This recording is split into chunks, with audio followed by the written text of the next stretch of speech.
Hello, brother. Today we're going to talk about how to increase your push-up or pull-up reps. So these, are kind of the real standards of calisthenics and weight training. You want to be increasing your push-ups, you want to be increasing your pull-ups, you want to be good with your body weight, you want to build muscle, you want to build some good strength from this. Because if you have a strong upper body from push-ups and pull-ups, the foundation, you'll be strong in every lift. Increasing your push-ups is going to increase you with your bench press. Increasing your pull-ups is going to help you with all your back exercises. And from both of these, you'll build a very good physique and it will help you with all your training in general. Now, about a year ago, I could do about 50 push-ups in a row and amazing zero, and about 15 pull-ups.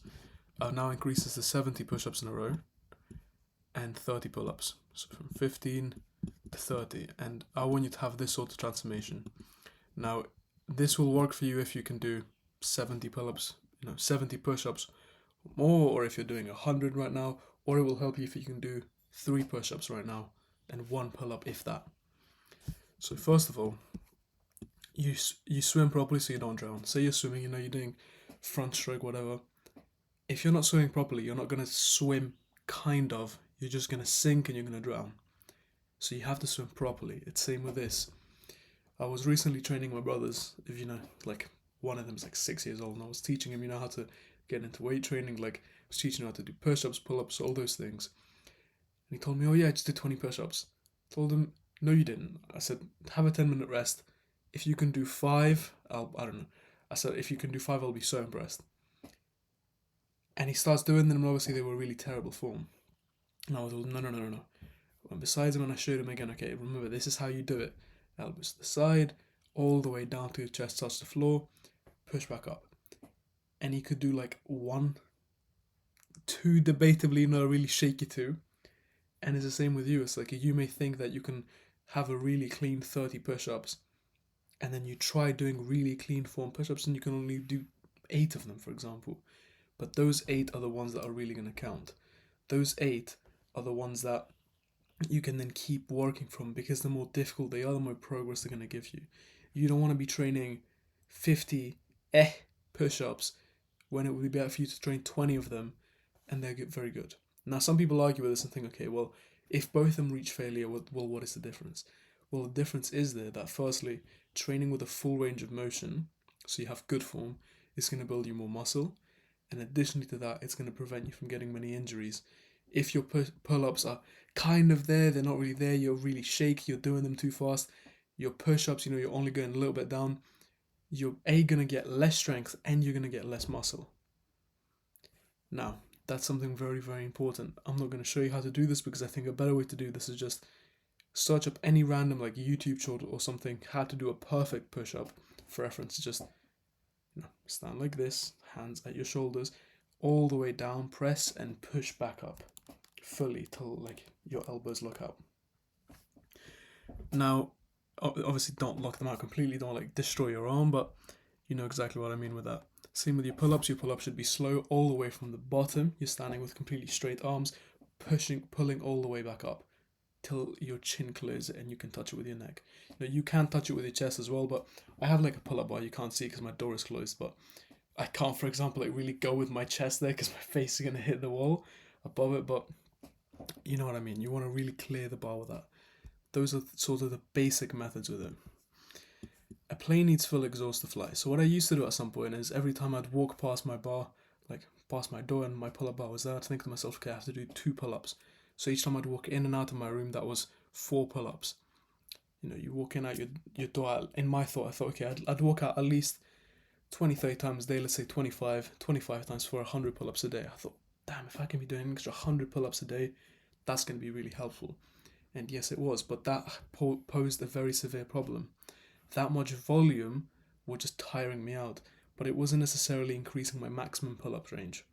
It was increasing it, but not as effectively as just doing 20 pull-ups, like in 2 or 3 sets, to absolute failure. It's better for you to do less volume and higher intensity than to do way more. If we take this as push-ups, where I think it's easier, people think, okay, I'll do 500 push-ups today, and they'll do sets of 20, 20, 20, 20 spread across like 12 hours, 16 hours, and yet the next day they'll be sore as hell, but their push-ups won't have increased that much. It would be better for them to do 200 push-ups that day and do that in 4 or 5 sets. Do 50, 40 push-ups each time, do them clean, do them really hard until they can't do anymore. And then with pull-ups and push-ups, the reason why I really like these exercises is because you can push them past the point of first failures. For example, if you're doing bench press, let's say you're doing 100 kilo bench press as an example.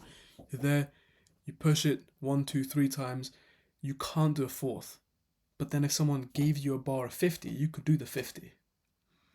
It's so easy to do drop sets. Drop sets are where you reach failure, you drop the weight, drop the difficulty, and continue from there until failure again with push-ups and pull-ups.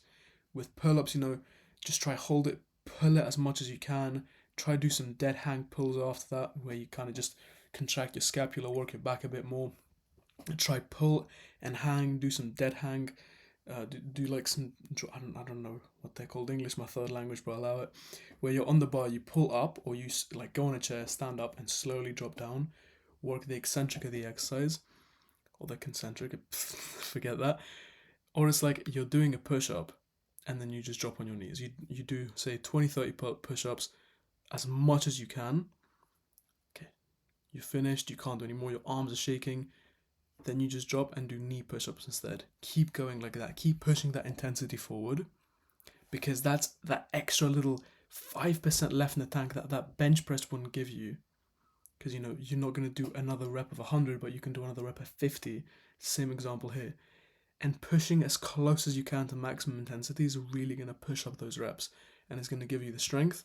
And you're not doing way too much volume that the next day you'll be completely shattered. Finally, repair your boat properly. If you're in the middle of the sea where you're working out every single day, you're the boat in this scenario. Every day you're rowing across, you're traversing the seas, and things are getting damaged, and you don't repair them. After a little while, everything will collapse, or you just fix them over with duct tape and stuff. Eventually, things will crumble.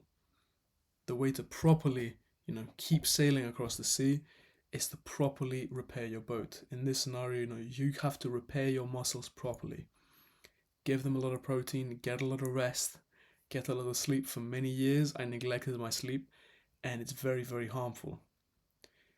There's 1,000,001 different studies out there that show, for example, if you're not getting enough sleep, your muscle won't, you're not going to get hypertrophic muscle gain, where, you do weight training and then you get muscle repair, and the muscle repair makes your muscles bigger, which is what you want.